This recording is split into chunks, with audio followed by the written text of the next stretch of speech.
Hello students, myself Hukmaram, lecturer in Civil Engineering Department, Government Polytechnic College Bikaner. जैसा कि आपको पता है, अपने जीपीसी बीकानेर के यूट्यूब चैनल पे ई लेक्चर की एक श्रृंखला चल रही है। उसी की कड़ी में अपन आज स्टार्ट कर रहे हैं अर्थक्वेक रेजिस्टेंट स्ट्रक्चर, जो कि थर्ड ईयर का सब्जेक्ट है CE 310। उसका एक टॉपिक जो सेकेंड चैप्टर है स्ट्रक्चरल डायनेमिक्स, उसको आज अपन शुरू कर रहे हैं। फर्स्ट चैप्टर मैंने पूरा कंप्लीट करके अपलोड कर चुका हूँ, जिसको आप अपने जीपीसी बीकानेर की यूट्यूब साइट पे देख सकते हैं। और अपने साथियों को भी ज़रूर बताएं, क्योंकि ये जो पीरियड चल रहा है अभी का, इसमें आपको थोड़ा ऑनलाइन पे ज़्यादा जोर देना पड़ेगा। इसीलिए हम लोग भी आपके लिए अच्छा कंटेंट और पूरा सब्जेक्ट कवर करेंगे। तो फर्स्ट चैप्टर मैंने पूरा एकदम एग्जैक्ट जैसे अपने क्लास में करते हैं उस तरीके से बढ़िया नोट्स बना के और पूरी अच्छे से प्रेजेंटेशन बना के आपके लिए अपलोड कर चुका हूँ मैं। और ये अभी सेकेंड चैप्टर मैंने आज शुरू करेंगे अपन स्ट्रक्चरल डायनेमिक्स। तो ये अपने साथियों को जरूर बताएं जो भी इससे अवेयर नहीं है, क्योंकि आजकल ये सबके पास साधन है, इतना यूट्यूब सब देखते हैं, इसीलिए यूट्यूब प्लेटफॉर्म पे हम लोग ये अपलोड कर रहे हैं, आप इनको अच्छे से देखें। आज का अपना टॉपिक शुरू करते हैं स्ट्रक्चरल डायनेमिक्स, जो सेकंड चैप्टर है अर्थक्वेक रेजिस्टेंट स्ट्रक्चर CE 310 का, उसको अपन शुरू करते हैं। उससे पहले अपन समझते हैं थोड़ा स्ट्रक्चरल डायनेमिक्स होता क्या है। स्ट्रक्चरल डायनेमिक्स वैसे तो बहुत ही बड़ा सब्जेक्ट है, लेकिन आप लोगों के यहाँ बहुत छोटा सा बेसिक सब्जेक्ट दिया है, क्योंकि अर्थक्वेक इंजीनियरिंग अपने आप में एक बहुत बड़ा सब्जेक्ट होता है, पूरी एक ब्रांच होती है। जैसे सिविल इंजीनियरिंग है, इलेक्ट्रिकल इंजीनियरिंग है, वैसे ही अर्थक्वेक इंजीनियरिंग भी एक अपने आप में पूरी ब्रांच है, जो कि जैसे IIT रुड़की में सबसे ज़्यादा जो बड़ी अपने काम हो रहा है वो IIT रुड़की के थ्रू हो रहा है। वहाँ पे अर्थक्वेक का पूरा एक डिपार्टमेंट अलग है, अर्थक्वेक इंजीनियरिंग। तो उसका उसमें पूरा स्ट्रक्चरल डायनेमिक्स उसमें पूरा ME होती है। तो ये बहुत ही बड़ा सब्जेक्ट है, बहुत बड़ा एक कोर्स है, लेकिन अपने आप लोगों के यहाँ एक छोटा सा टॉपिक है सिर्फ, जिसमें बेसिक नॉलेज दिया है कि स्ट्रक्चरल डायनेमिक्स होता क्या है, उसमें क्या क्या चीज़ें होती हैं। तो स्ट्रक्चरल डायनेमिक्स में जो अपने चीज़ें कवर होगी वो यहाँ पे एक तो लोड्स होंगे, यानी लोड कौन कौन से लोड बिल्डिंग में आते हैं और किस टाइप के वो लोड होते हैं। डिग्री ऑफ फ्रीडम क्या होता है, एक टर्म आती है degree of freedom structural dynamics में, वो क्या होती है उसको एक्सप्लेन करेंगे अपन। और इक्विलिब्रियम, इक्विलिब्रियम दो टाइप के इक्विलिब्रियम अपन पढ़ते हैं। जैसे एक इक्विलिब्रियम अपना होता है स्टैटिक इक्विलिब्रियम, दूसरा होता है डायनेमिक इक्विलिब्रियम। जो स्टैटिक इक्विलिब्रियम जो आप पढ़ते हो, मैकेनिक्स में पढ़ते हो फर्स्ट ईयर में, सबसे पहले वहीं से आपके शुरू होता है। जो अप्लाइड मैकेनिक्स है वहाँ से आपका इक्विलिब्रियम शुरू होता है। वहाँ आप पढ़ते हो static equilibrium, sigma FX 0, sigma FY 0, sigma M 0। तो स्टैटिक फोर्स का जो समेशन 0 करते हो आप, कोई भी बॉडी इक्विलिब्रियम रहने के लिए उस पर लगने वाले फोर्स का जो रिजल्टेंट फोर्स है वो 0 होना चाहिए। तो वो आपका कहलाता है स्टैटिक इक्विलिब्रियम। और अपने यहाँ जो स्ट्रक्चर में अपने मेनली पढ़ते हैं वो डायनेमिक इक्विलिब्रियम काम आता है, क्योंकि स्ट्रक्चरल डायनेमिक्स अपन पढ़ रहे हैं। और डायनेमिक डायनेमिक इसीलिए क्योंकि स्ट्रक्चर जब अर्थक्वेक आता है तो स्ट्रक्चर मोशन में होता है, स्ट्रक्चर वाइब्रेट करता है, गति करता है, एक तरह से आगे पीछे दोनों तरफ वो मोशन में होता है। तो अपने को मोशन की स्टडी करनी होती है। स्टेबल तो है ही, अपना स्टैटिक पड़ा है, स्टैटिक इक्विलिब्रियम में तो वो हमेशा रहता ही है। लेकिन जब अर्थक्वेक आता है तो बिल्डिंग मोशन करती है, और मोशन करती है तो अपने को उस समय उस बिल्डिंग का इक्विलिब्रियम चाहिए। अगर बिल्डिंग इक्विलिब्रियम में नहीं रहेगी तो बिल्डिंग कोलैप्स हो जाएगी। तो अपने को बिल्डिंग डायनेमिक इक्विलिब्रियम में भी चाहिए। स्टैटिक इक्विलिब्रियम में तो वो हमेशा होती है, तभी खड़ी है, अपन बैठे रहते हैं उसमें। लेकिन अर्थक्वेक के समय वो डायनेमिक इक्विलिब्रियम में भी होनी चाहिए। तो वो डायनेमिक इक्विलिब्रियम क्या होता है वो भी अपन इसमें पढ़ेंगे, उसमें कौन कौन से फोर्स अपने आते हैं। फिर अपन पढ़ेंगे फोर्थ जो है effect of earthquake motion on structure, यानी जब अर्थक्वेक की मोशन आती है, जब गति होता है, भूकंप के कंपन होते हैं, जिससे बिल्डिंग पे क्या इफेक्ट पड़ेगा, क्या प्रभाव पड़ेगा, वो प्रभाव अपन सारे पढ़ेंगे कि कैसे कैसे बिल्डिंग में प्रभाव आएंगे। फिर है फंडामेंटल नेचुरल टाइम पीरियड, एक वर्ड आता है फंडामेंटल नेचुरल पीरियड या फंडामेंटल टाइम पीरियड, जो है नेचुरल टाइम पीरियड उसका, किसी भी बिल्डिंग का। हर बिल्डिंग जब ऑक्सीलेशन गति करती है, जब अनुनाद गति करती है, तो उसका एक नेचुरल टाइम पीरियड होता है। जैसे आप फिजिक्स में पढ़ते हो, एक पेंडुलम होता है। पेंडुलम को आप जब उसकी गति देखते हो, अनुनाद गति देखते हो, ऑक्सीलेशन मोशन देखते हो, तो एक फिक्स टाइम के बाद में वो वापस वहीं लौट के आता है जहाँ से शुरू हुआ था, एक साइकिल कंप्लीट करने के बाद। तो वो जो एक साइकिल कंप्लीट होने में जो समय लगता है उसे कहते हैं फंडामेंटल नेचुरल टाइम पीरियड। ऐसे ही अपने यहाँ बिल्डिंग में होगा, बिल्डिंग में भी क्या होगा, जब अर्थक्वेक मोशन आएगा तो अर्थ बिल्डिंग हिलती है, एक साइड जाती है, फिर दूसरे साइड जाती है और फिर वापस उसी साइड में आती है।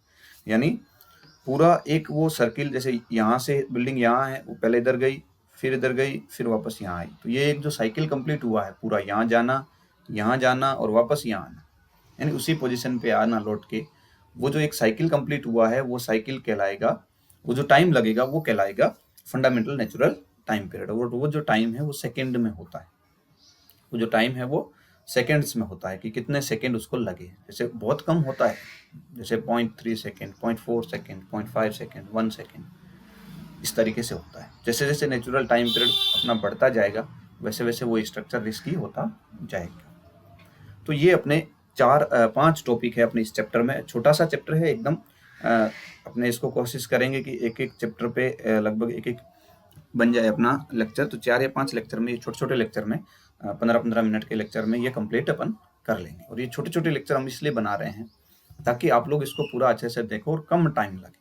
अदरवाइज क्या करते हैं हम, चाहे तो ये अगर मान लो पढ़ाना चाहें तो 3 लेक्चर का चैप्टर होता है, ये 3 लेक्चर में भी हो सकता है, 2 लेक्चर में भी हो सकता है, छोटा चैप्टर है।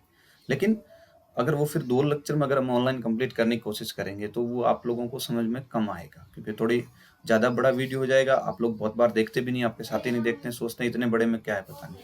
लेकिन अगर 10 या 15 मिनट का लेक्चर है तो उसको आप इजीली उसको पढ़ सकते हो, उसको देख लेते हो। इसीलिए छोटे छोटे हम लेक्चर बना रहे हैं। अगर आपको पढ़ना है ज़्यादा है तो आप 2 लेक्चर देख लीजिए, उस दिन 3 लेक्चर देख लीजिए। किसी दिन आपके पास अच्छा टाइम है तो आप 3 लेक्चर भी देख सकते हो, 4 लेक्चर भी देख सकते हो। 4 लेक्चर भी आपको मुश्किल से 1-1.5 घंटा लगेगा, 1-1.5 घंटे में आप 4 लेक्चर देख सकते हो। तो ज़्यादा ऑनलाइन वो भी है कि अगर आप मान लो मोबाइल से पढ़ रहे हो या कंप्यूटर से पढ़ रहे हो तो आंखों पे इफेक्ट भी आता है। और ये तो एक सब्जेक्ट है, आपको सारे सब्जेक्ट पढ़ने पड़ते हैं। सपोज आप 10 सब्जेक्ट डेली के अगर पढ़ रहे हो तो 15-15 मिनट बहुत है, 150 मिनट आपको पढ़ने पड़ जाएंगे। यानी 150 मिनट का मतलब 2.5 घंटे, और 2.5 घंटे होती है लगभग 3 घंटे लग जाते हैं उस चीज़ को पढ़ने के लिए। तो 3 घंटे आप डेली अगर देख रहे हो तो बहुत है। इसलिए हम ज़्यादा लेक्चर बड़े अपलोड नहीं कर रहे। तो अपना शुरू करते हैं आज का टॉपिक, स्ट्रक्चरल डायनेमिक्स। उसमें फर्स्ट लोड। लोड्स जो है वो 2 टाइप के लोड होते हैं, एक होता है स्टैटिक लोड, एक होता है डायनेमिक लोड। स्टैटिक लोड का मतलब, स्टैटिक लोड यानी जब स्टैटिक कंडीशन में अपनी बिल्डिंग होती है तो उस पर कौन कौन से लोड लगते हैं और कौन कौन से लोड। स्टैटिक का मतलब सिंपल अपन ये सोच सकते हैं, ये कह सकते हैं कि स्टैटिक यानी वो अपनी पोजीशन फिक्स रहती है उनकी, और वो गति नहीं करते हैं, वो स्थिर अवस्था में रहते हैं, उनकी पोजीशन फिक्स रहती है और उनका मैग्नीट्यूड है वो भी फिक्स रहता है। तो वो कहते हैं कि स्टैटिक लोड, यानी जो टाइम के साथ जिन लोड की वैल्यू या जिनकी पोजीशन डायरेक्शन चेंज नहीं होती है वो कहलाएंगे स्टैटिक लोड। और डायनेमिक लोड का मतलब जो टाइम के साथ जिनकी जो पोजीशन या जिनकी वैल्यू चेंज होती रहती है वो कहलाएंगे डायनेमिक लोड। स्टैटिक लोड में जैसे एग्जांपल में देना चाहूँ तो जैसे डेड लोड हो गए सारे अपने, यानी बिल्डिंग का खुद का सेल्फ वेट हो गया, या उसके ऊपर फर्नीचर का कोई इम्पोज लोड आपने रख दिया, या सरफेस फिनिशिंग कर दी, या स्नो लोड हो गया, ये सब आपके स्टैटिक लोड में आते हैं। और जो डायनेमिक लोड होते हैं जो समय के साथ चेंज होते रहते हैं, जैसे विंड लोड है। विंड लोड में विंड है वो कभी इधर से आ गई, कभी उधर से आ गई, कभी कम कभी ज़्यादा, कभी आंधी तूफान भी आता है, कभी नॉर्मल बहुत कम हवा चलती है। तो वो जो लोड्स है वो डायनेमिक लोड्स है, क्योंकि समय के साथ उनकी वैल्यू चेंज होती रहती है। इसी तरीके से मूविंग लोड्स, जो भी मूविंग लोड है, जैसे कोई क्रेन लोड हो गई, रोलिंग लोड हो गया, जो लोड मूव करते हैं एक जगह से दूसरी जगह जाते हैं उन्हें कहते हैं मूविंग लोड। तो वो मूविंग लोड जो है वो सारे आएंगे डायनेमिक लोड्स के अंदर। इसी तरीके से मशीन का वाइब्रेशंस, जैसे बड़ी बड़ी मशीन्स होती है फाउंड्री शॉप्स वगैरह में, मशीन्स बड़ी बड़ी मशीन्स होती है वर्कशॉप्स में, तो वो मशीन वाइब्रेशंस करती है। जब वो मशीन ऑपरेट होती है, काम करती है, तो उनमें कंपन उत्पन्न होता है, और वो कंपन के कारण जो लोड बनता है उसे अपन डायनेमिक्स लोड की कैटेगरी में रखेंगे। इसी तरीके से इम्पैक्ट और ब्लास्ट लोड। जो इम्पैक्ट और ब्लास्ट लोड होता है, जैसे कोई वस्तु इम्पैक्ट होती है, चोट लगती है बार बार, साइक्लिक लोड, एक बार बहुत ज़्यादा कुछ एक टाइम के लिए बहुत ज़्यादा लोड लगता है, फिर वापस हट जाता है, फिर लोड लगता है, फिर हट जाता है, तो ये सब चीज़ें अपने डायनेमिक लोड में आएगी। तो ये 2 चीज़ें अपन, स्टैटिक लोड और डायनेमिक लोड। अब मैं थोड़ा सा यहाँ से थ्योरी आपको एक्सप्लेन वापस कर देता हूँ। स्टैटिक लोड का मतलब, static loads are those loads which are not changing with the time. यानी स्टैटिक लोड वो लोड होते हैं जो समय के साथ चेंज नहीं होते हैं। For example dead loads, dead load यानी डेड लोड में सारे आ गए, जैसे किसी बिल्डिंग का सेल्फ वेट है। इम्पोज्ड लोड ऑफ फर्नीचर यानी जो फर्नीचर अपन ने बिल्डिंग में सेट कर रखा, फिक्स कर रखा है, वो इम्पोज लोड हो गया फर्नीचर का, वो भी स्टैटिक लोड में आएगा।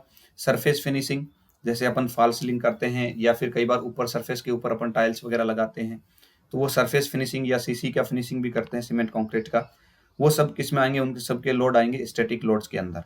या स्नो लोड, स्नो लोड का मतलब स्नोफॉल हो गया, तो वो जो लोड है वो एक बार स्नोफॉल होने के बाद में फिक्स रहता है, तो वो स्टैटिक लोड में आएगा। डायनेमिक लोड, डायनेमिक लोड जो है वो द लोड विच वेरी और changes with time are called as dynamic loads, यानी ऐसे लोड जिनका समय के साथ मान चेंज होता है वो कहलाएंगे डायनेमिक लोड। और ऐसे लोड कौन से हो सकते हैं? For example wind load, wind load समय के साथ चेंज होता रहता है, कभी कब कभी ज़्यादा, डायरेक्शन भी चेंज होती है। फिर मूविंग लोड्स, जैसे ये मूविंग लोड्स, जैसे ब्रिज वगैरह के आप डिजाइन कर रहे हो तो वहाँ मूविंग लोड बहुत होते हैं, या फिर आप किसी ग्रेडर के डिजाइन कर रहे हो तो वहाँ फाउंड्री क्रेन्स चलती है, उनके मूविंग लोड्स होते हैं।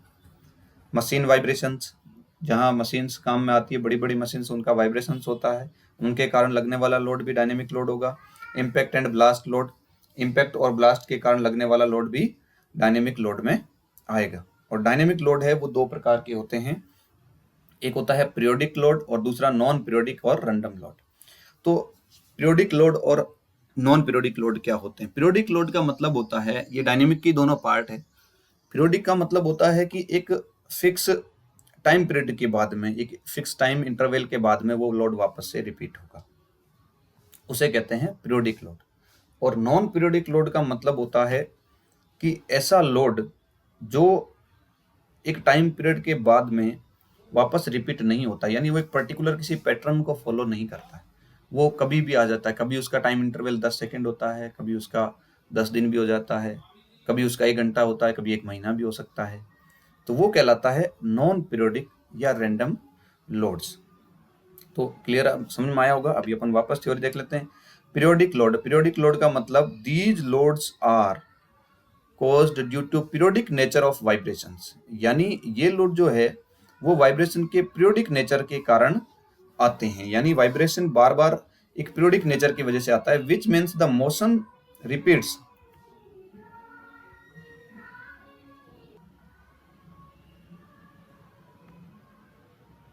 तो पीरियोडिक लोड का मतलब क्या होता है? These load are caused due to natural, जो पीरियोडिक नेचर ऑफ वाइब्रेशंस है, which means the motion repeats itself after equal interval of time, यानी जो मोशन है वो एक इक्वल टाइम, जो समय अंतराल है, एक फिक्स समय अंतराल के बाद में वो मोशन रिपीट होगी। जैसे example, for example rotating machine part, जैसे मशीन कोई रोटेटिंग पार्ट है, उसकी वजह से जो लोड आ रहा है, रोटेटिंग पार्ट क्या होगा, एक फिक्स आरपीएम पे चलती है मशीन, राउंड पर मिनट, यानी फिक्स टाइम पीरियड के बाद वो लौट के वापस वहीं आती है। इसी तरीके से vibration of pipeline structure caused by steady flow, जब किसी पाइपलाइन में स्टडी फ्लो होता है, स्टडी फ्लो टाइम के साथ क्या होगा, वेरी नहीं करेगा, तो वो स्टडी फ्लो रहेगा, इसलिए वो बार एक फिक्स टाइम इंटरवल के दौरान उस पर वापस से वही लोड लगाएगा। और ये जो लोड है ये लाइक साइन वेव्स होती है, साइन वेव यानी एक फिक्स इंटरवल के बाद वापस लौट के वहीं आती है। इसका कहने का मतलब फिक्स टाइम इंटरवल पे वो लोड एक्ट करते हैं।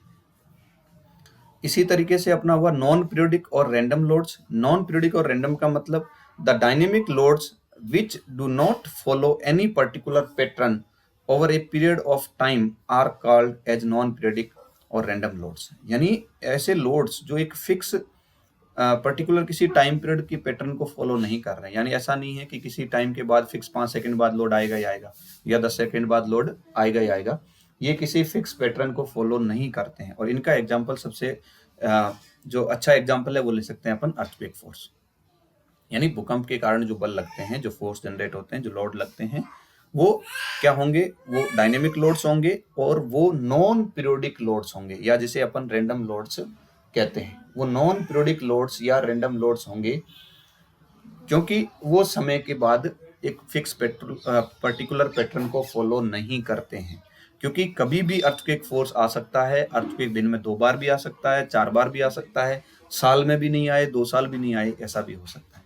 तो कोई फिक्स पर्टिकुलर उसका टाइम पीरियड नहीं है कि इतने टाइम बाद आएगा, इतने मैग्नीट्यूड का आएगा, कम ज्यादा भी आ सकता है और समय भी कितना भी ले सकता है। अंतरवल, जो बीच में इंटरवल है, उनको बहुत कम इंटरवल भी हो सकता है और बहुत ज्यादा इंटरवल भी हो सकता है। तो ये अपने लोड्स के बारे में था। तो एक चैप्टर फर्स्ट अपन ने आज कंप्लीट किया इसका लोड्स। फिर नेक्स्ट अपन करेंगे नेक्स्ट लेक्चर में डिग्री ऑफ फ्रीडम। तो आई होप लोड आपको आया होगा। सिंपल सा एक ही मैंने स्लाइड आपको बताई है, बहुत ज़्यादा नहीं बताया है। स्टैटिक लोड और डायनेमिक लोड। सिंपल सा स्टैटिक लोड का मतलब ऐसे लोड जो जिनका मान समय के साथ चेंज नहीं होता है, जैसे कि डेड लोड हो गया, इम्पोज लोड हो गया फर्नीचर का, स्नो लोड या सरफेस फिनिशिंग का लोड हो गया। इसी तरीके से डायनेमिक लोड का मतलब जिनका मान समय के साथ चेंज होता है वो डायनेमिक लोड कहलाते हैं। और इसका एग्जांपल अपन दे सकते हैं विंड लोड का, मूविंग लोड का, मशीन वाइब्रेशंस का, अर्थक्वेक फोर्स, ये सब डायनेमिक लोड होते हैं। और डायनेमिक लोड आगे खुद दो टाइप का होता है, पीरियोडिक और नॉन पीरियोडिक। पीरियोडिक का मतलब ऐसे डायनेमिक फोर्स जिनका एक मोशन है वो एक फिक्स टाइम इंटरवल के बाद रिपीट होती है, यानी एक फिक्स पर्टिकुलर किसी पैटर्न को फॉलो करते हैं। और इनका एग्जांपल जैसे रोटेटिंग पार्ट हो गए मशीन के, घूमने वाले पार्ट, या फिर पाइपलाइन की वाइब्रेशंस हो गई। ये साइन वेव की तरह होते हैं लोड, जो कि एक फिक्स टाइम पीरियड के बाद वापस लगते हैं।